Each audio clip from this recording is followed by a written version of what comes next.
ಬಂದಂಥ ಆಕಸ್ಮಿಕ ಮಳೆ ಬಂದಂಥದ್ದು ಮತ್ತು ಸ್ವಲ್ಪ ನಮಗೆ ತಣ್ಣಗಾಗಿರ್ಬೋದು, ತಂಪರಿದಿರ್ಬೋದು. ಆದರೆ ಗಾಳಿ ಜಾಸ್ತಿಯಾಗಿ ಕೆಲವು ಮನೆಗಳು ಹಾಳಾಗಿದೆ. ಈಗ ಉದಾಹರಣೆ ನಮ್ಮ ಎಂಥ ಊರು ಕೈರದಲ್ಲಿ ಹೋಗಿದೆ, ಇಲ್ಲೊಂದು ಹಳ್ಳೂರಲ್ಲಿ 2-3 ತೋಟಗಳು ಹಾಳಾಗೋಗಿದೆ, ಹಾನಿಗಳಾಗಿದೆ. ಈಗ ಚುನಾವಣೆ ಸಂದರ್ಭ ನಾವೇನು ಬಂದು ನೋಡ್ಕೊಂಡು ಹೋಗ್ಬೋದು, ನಾವೇನು ಸರ್ಕಾರಕ್ಕೆ ಒತ್ತಾಯ ಮಾಡೋದೇನಿಲ್ಲ. ಅಧಿಕಾರಿಗಳಿಗೆಲ್ಲ ಅವರು ಗೊತ್ತಿರುತ್ತೆ, ಅವರೆಲ್ಲ ಬಂದು ಮಾಡಿದ್ದಾರೆ. ಜನರಿಗೆ ಅವರಿಗೆ ಸಿಗುವಂಥ ಸೌಲಭ್ಯ ಆಗಬೇಕಾಗಿದೆ. ಅದನ್ನು ರಿಪೋರ್ಟೆಲ್ಲ ಹಾಕ್ತಾರೆ. ಅವರು ರಿಪೋರ್ಟ್ ಹಾಕಿ ಏನು ಕೊಡಬೇಕು ಅದೆಲ್ಲ ಮಾಡ್ತಾರೆ.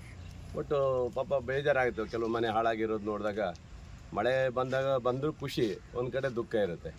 ಎಲ್ಲ ಸಮಾನತೆ ನೋಡ್ಕೊಂಡು ಹೋಗ್ಬೇಕಾಗಿತ್ತು. ಅದಕ್ಕೆ ಬಂದು ನಾನು ಹೋಗಿದ್ದೀನಿ. ಯಾರಿಗೂ ತೊಂದರೆ ಆಗಿಲ್ಲ. ಆದ್ದರಿಂದ ಮನೆ ಹಾಳಾದಂಥವರಿಗೆ ಇವತ್ತು VAಗಳೆಲ್ಲ ಬಂದು ನೋಡ್ಕೊಂಡು ಹೋಗಿದ್ದಾರೆ. ABC ಅಂತ ಮಾಡ್ತಾರೆ, ಅದರಲ್ಲಿ ಯಾವ ಥರ ರಿಪೋರ್ಟ್ ಹಾಕ್ತಾರೆ ಅದು ಹಾಕಲಿಕ್ಕೆ ಅವರಿಗೆ ಆದ್ಯತೆ ಇದೆ. ಅದು ಮಾಡ್ಬೋದು. ಅದರದ್ದು ಮುಂದಿನ ಇದರಲ್ಲಿ ಸರ್ಕಾರದಲ್ಲಿ ಏನು ಬರುತ್ತೋ ಅದು ಕೊಡ್ತಾರೆ. ತ್ರಿಕೋನ ಸ್ಪರ್ಧೆ ಏನು ಕಾಣ್ತಾ ಇಲ್ಲ.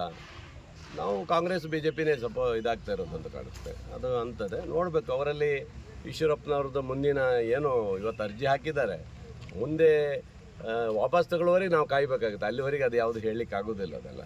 ಯಾಕೆಂದರೆ ಅವರು BJP ಮನೆ ಮಗ, ಅವನು ಯಾವಾಗ ಇದು ಮಾಡ್ತಾರೋ ಏನೋ ಗೊತ್ತಿಲ್ಲ.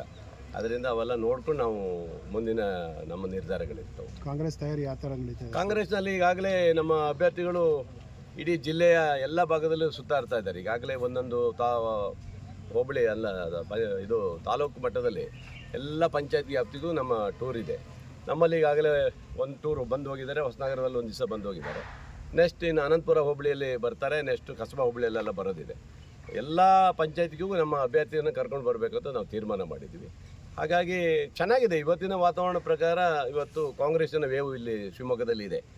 ಏನು ಹಿಂದೆ ರಾಘವೇಂದ್ರ ಅವ್ರದ್ದು ಚುನಾವಣೆ ಹಿಂದಿನ 5 ವರ್ಷ ಹಿಂದಿನ ಚುನಾವಣೆಗೂ ಈ ವರ್ಷದ ಚುನಾವಣೆಗೂ ಭಾಳ ಡಿಫ್ರೆಂಟ್ ಇದೆ. ಅವತ್ತಿನ ಹವಾನೇ ರಾಘವೇಂದ್ರ ಹವಾ, ಮೋದಿ ಹವಾಲ ಇತ್ತು. ಈಗ ಯಾವುದೂ ಅದು ಕಾಣ್ತಾ ಇಲ್ಲ. ಮೋದಿಜಿಯವರು ಬಂದು ಹೋದ್ಮೇಲಂತೂ ಅದು ಯಾವುದೂ ಕಾಣ್ತಾ ಇಲ್ಲ, ಅಂಥದ್ದು ಏನು ಕಾಣ್ತಿಲ್ಲ. ಯಾಕಂದರೆ ಮೋದಿಜಿಯವರೇ ಹಿಂದೆ ನಿಮ್ಗೆ ಗೊತ್ತಲ್ಲ, ಹಿಂದಿನ ಚುನಾವಣೆಯಲ್ಲಿ ಶಿವಮೊಗ್ಗ ರೂರಲ್ಲಿಗೆ ಬಂದಿದ್ದರು, 500ರಿಗೆ ಬಂದರು. ಅಲ್ಲೇನು ಕಾಂಗ್ರೆಸ್ಸು ಗೆದ್ದಿಲ್ಲ, BJPನೂ ಗೆದ್ದಿಲ್ಲ. ಅಲ್ಲಿ ಗೆದ್ದಿದ್ದು ದಳ ಗೆಲ್ತು. ಹಾಗಾಗಿ ಆ ಥರ ಏನು ವಾತಾವರಣ ನನಗೆ ಕಾಣಿಸ್ತಾ ಇಲ್ಲ. ಇವತ್ತಿನ ವಾತಾವರಣ ಪ್ರಕಾರ ಗೀತಾ ಶಿವರಾಜಕುಮಾರಿಗೆ ಒಳ್ಳೆಯ ವಾತಾವರಣ. ಅಂತರ ಏನಾರು ಹೇಳ್ಬೋದಾ? ನನ್ನ ಲೆಕ್ಕದಲ್ಲಿ ಒಂದು 70-80 ಸಾವಿರ ಲೀಡಲ್ಲಿ ಗೆಲ್ತಾರೆ ಅನ್ನೋದು ನನ್ನ ಅನಿಸಿಕೆ ಇದೆ.